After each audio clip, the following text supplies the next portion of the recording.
सभी श्री रामचरितमानस प्रेमियों को जय सिया राम। राम राम। पहले प्रभु का नाम फिर काम। श्री रामचरितमानस बालकांड दोहा नंबर 215 से अर्थ सहित पढ़कर सुना रहे हैं। भावपूर्वक सुने। मंगल भवन अमंगल हारे, प्रभु सिद्ध दशरथ अजर विहारे। राम सिया राम जय जय राम। प्रेम मगन मनु जानन पो, कर विवेक धर धीर। बोले मुनि पद नाय सिरो, गद गर गिरा गंभीर। प्रेम मगन मनु जानन पो, कर विवेक धर धीर। बोले मुनि पद नाय सिरो, गद गद गिरा गंभीर।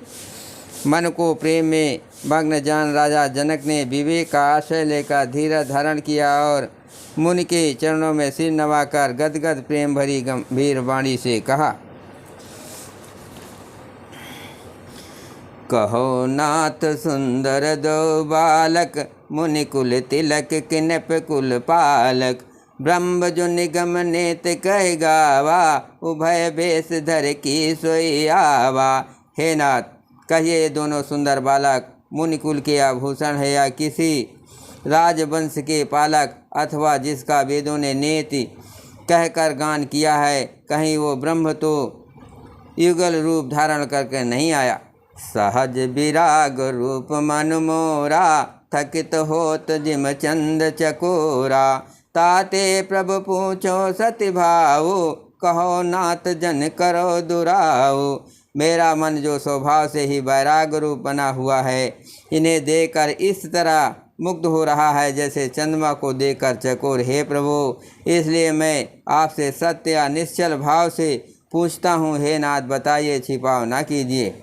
इन्हीं बिलोकते अति अनुरागा, बर बस ब्रह्म सुख मन त्यागा। कह मुनि बिहस कहो नपनी का, बचन तुम्हारा न होए अलीका। इनको देखते ही अत्यंत प्रेम के बस होकर मेरे मन ने जबरदस्ती ब्रह्म सुख को त्याग दिया है। मुनि ने हंसकर बोला, हे राजन, आपके ठीक यथार्थ ही कहा। आपका वचन मिथ्या नहीं हो सकता। ये प्रिय सब हैं जहाँ लगे प्राणी, मन मुस्काय राम सुने बानी। रघुकुल मनि दशरथ के जाए, मम हित लाग नरेश पठाए। जगत में जहाँ तक जितने भी प्राणी हैं, ये सभी को प्रिय हैं। मुनि की रहस्य भरी वाणी सुनकर श्री राम जी मन ही मन मुस्कुराते हैं, हंसकर मानो संकेत करते हैं कि रहस्य खोलिए नहीं। तब मुनि ने कहा, हे रघुकुलमणि, महाराज दशरथ के पुत्र हैं। मेरे हित के लिए राजा ने इन्हें मेरे साथ भेजा है। मंगल भवन अमंगल हारे, प्रभु सिद्ध दशरथ अजर विहारे। रामू लखनु दो बंधुवर, रूपशील बलधाम। मखरा को सब साख जगो, जिते असुर संग्राम। ये राम और लक्ष्मण दोनों शेष भाई रूपशील और बल के धाम हैं। सारा जगत इस बात का साक्षी है कि इन्होंने युद्ध में असुरों को जीतकर मेरे यज्ञ की रक्षा की है। मुनि तो चरण देख कहराऊ, कह न सको निज पुण्य प्रभाव। सुंदर श्याम गौर दो भाता, आनंद हूँ के आनंद दाता। राजा ने कहा, हे मुनि, आपके चरणों के दर्शन कर मैं अपना पुण्य प्रभाव कह नहीं सकता। ये सुंदर श्याम और गौरवर्ण के दोनों भाई आनंद को भी आनंद देने वाले हैं। इनके पीत परस पर पावन, कहीं न जाय मन भाव सुहावन। सुनहु नाथ कहा मुदित विदेहु, ब्रह्म जीव यु सहज स्नेहु। इनकी आपस की प्रीत बड़ी पवित्र और सुहावनी है। वो मन को बहुत भाती है, पर वाणी से कही नहीं जा सकती। विदेह जनक जी आनंदित होकर कहते हैं, हे नाथ सुनिए, ब्रह्म और जीव की तरह इनमें स्वाभाविक प्रेम है। पुनि पुनि प्रभु चित नर नाहु, पुलक गात रे अधिक उछाहु। मुनि प्रशंसय नाय पद शीसु, चलो लवाय नगर अवनीसु। राजा बार बार प्रभु को देखते हैं। दृष्टि वहाँ से हटना ही नहीं चाहती। प्रेम से शरीर पुलकित हो रहा है और हृदय में बड़ा उत्साह है। फिर मुनि की प्रशंसा करके और उनके चरणों में सिर नवाकर राजा उन्हें नगर में लिवा चले। सुंदर सदनो सुखद सब काला, तहाँ बासुलय दीन भुआला। कर पूजा सब विधि से उकाई, गयो राव गह विदा कराई। एक सुंदर महल जो सब समय सभी रीतियों में सुखदायक था, वहाँ राजा ने उन्हें ले जाकर ठहराया। तदंतर सब प्रकार से पूजा और सेवा करके राजा विदा मांगकर अपने घर गए। मंगल भवन अमंगल हारे, द्रबहु दशरथ अजर विहारी। ऋषय संग रघुवंश मणि, कर भोजन विश्राम। बैठे प्रभु भाता सहित, दिवस रहा भर जाम। रघुकुल के शिरोमणि प्रभु श्री राम जी ऋषियों के साथ भोजन और विश्राम करके भाई लक्ष्मण समेत बैठे। उस समय पहर भर दिन रह गया था। लखन हृदय लाल सा बिसेके, जाय जनकपुर आयहि देखी। प्रभु भय बहुर मुनिन सकुचाए, प्रगट न कहे मन मुस्काए।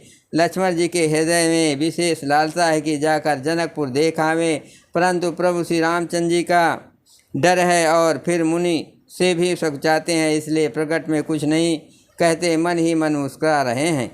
राम अनुज मन की गति जानी, भगत बछलता ही हुलसानी। परम विनीत सकुच मुस्काई, बोले गुर अनुशासन पाई। अंतर्मयी श्री रामचंद्र जी ने छोटे भाई के मन की दशा जान ली। तब उनके हृदय में भक्त वत्सलता उमड़ आई। वे गुरु की आज्ञा पाकर बहुत ही विनय के साथ सकुचाते हुए मुस्कुरा कर बोले, नाथ लखनपुर देखन चाहे, प्रभु सकोच डर प्रगट न कहाए। जो राउर आय सुमय पावो, नगर दिखाय तुरंत ले आओ।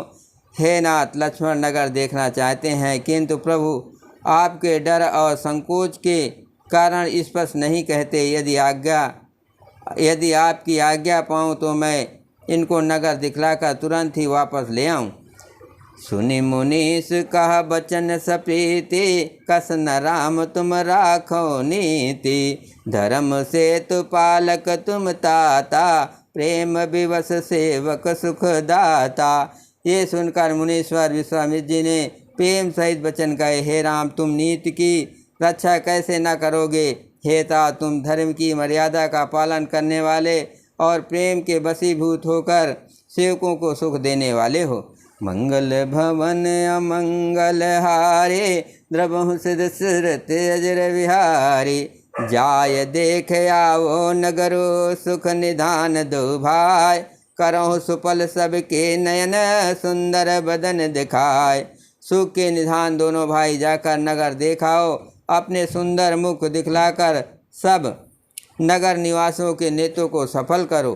मुनि पद कमल बंद दो भाता, चले लोक लोचन सुखदाता। बालक वृंद देख अति शोभा, लगे संग लोचन मनु लोभा। सब लोगों के नेत्रों को सुख देने वाले दोनों भाई मुनि के चरण कमलों की वंदना करके चले। बालकों के झुंड इनके सौंदर्य की अत्यंत शोभा देखकर साथ लग गए। उनके नेत्र और मन इनकी माधुरी पर लुभा गए। पीत बसन परिकर कटि भाता, चारु चाप सर सुहत हाथा। तन अनुहरत सुचंदन खोरी, श्यामल गौर मनोहर जोरी। दोनों भाइयों के पीले रंग के वस्त्र हैं, कमर के पीले दुपट्टों में तरकस बंधे हैं, हाथों में सुंदर धनुष बाण सुशोभित है। श्याम और गौर वर्ण के शरीर के अनुकूल अर्थात जिस पर जिस रंग का चंदन अधिक फबे उस पर उसी रंग के सुंदर चंदन की खौर लगी है। सांवरे और गोरे रंग की मनोहर जोड़ी है। के हरि कंधर बाहु विशाला, उरयति रुचिर नाग मणिमाला। सुभग सोन सर सिरु लोचन, बदन मयंक ताप तय मोचन। सिंह के समान पुष्ट गर्दन, गले का पिछला भाग है, विशाल भुजाएं हैं, चौड़ी छाती पर अत्यंत सुंदर गजमुक्ता की माला है। सुंदर लाल कमल के समान नेत्र हैं। तीनों तापों से छुड़ाने वाला चंद्रमा के समान मुख है। कानन कनक फूल छब देहि, चितवच चितहि चोर जनु लेहि। चितवन चार बगटि बर बांके, तिलक रेख शोभा जनु चाकी। कानों में सोने के कण फूल अत्यंत शोभा दे रहे हैं और देखते ही देखने वालों के चित्त को मानो चुरा लेते हैं। उनकी चितवन देशी बड़ी मनोहर और भव्य, तिरछी एवं सुंदर हैं। माथे पर तिलक की रेखाएं ऐसी सुंदर है मानो मूर्तमती शोभा पर मुहर लगा दी गई है। मंगल भवन अमंगल हारे, द्रवहु सिद्ध दशरथ अजर विहारी। रुचिर चौतनी सुभग सिर, मेचक कुंचित केस। नकसिक सुंदर बंधु दो, शोभा सकल सुदेश। सिर पर सुंदर चौकनी टोपियां दिए हैं। काले और घुंघराले बाल हैं। दोनों भाई नक से लेकर शिखा तक, एड़ी से चोटी तक सुंदर है और सारी शोभा जहाँ जैसी चाहिए वैसी ही है। देखन नगर भूप सुत आए, समाचार पुरवास न पाए। धाये धाम काम सब त्यागे, मनहु रंक निध लूटन लागे। जब पुरवासियों ने यह समाचार पाया कि दोनों राजकुमार नगर देखने के लिए आए हैं, तब वे सब घर बार और सब काम काज छोड़कर ऐसे दौड़े मानो दरिद्री धन का खजाना लूटने दौड़े हों। निरख सहज सुंदर दो भाई, होय सुखी लोचन फल पाई। जुबती भवन झरोखन लागे, निरखै राम रूप अनुरागी। स्वभाव से सुंदर दोनों भाइयों को देखकर वे लोग नेतों का फल पाकर सुखी हो रहे हैं। युवती स्त्रियां घर के झरोखों से लगी हुई प्रेम सहित श्री रामचंद्र जी के रूप को देख रही हैं। कहें परस्पर बचन सप्रीति, सख इन कोट काम छब जीती। सुर नर असुर नाग मुन माही, शोभा अस कहो सुनियत नाही। वे आपस में बड़े प्रेम से बातें कर रहे हैं। हे सखी, इन्होंने करोड़ों कामदेवों की छवि को जीत लिया है।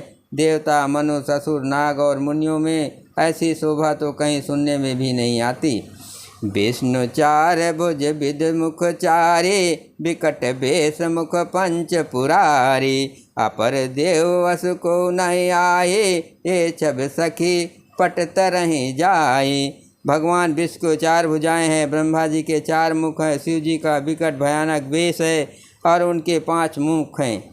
हे सखी, दूसरा देवता भी कोई ऐसा नहीं है जिसके साथ इस छवि की उपमा दी जाए। मंगल भवन अमंगल हारे, द्रवहु सिद्ध दशरथ अजर विहारी। भय किशोर सुषमा सदन, श्याम गौर सुखधाम। अंग अंग पर वार्य, कोट कोट सत्यकाम। इनकी किशोर अवस्था है। ये सुंदरता के घर, सांवले और गोरे रंग के तथा सुखों के धाम हैं। इनके अंग अंग पर करोड़ों अरबों कामदेवों को निछावर कर देना चाहिए। बोलो सियावर रामचंद्र की जय। पवन सुत हनुमान की जय। शिव पार्वती की जय।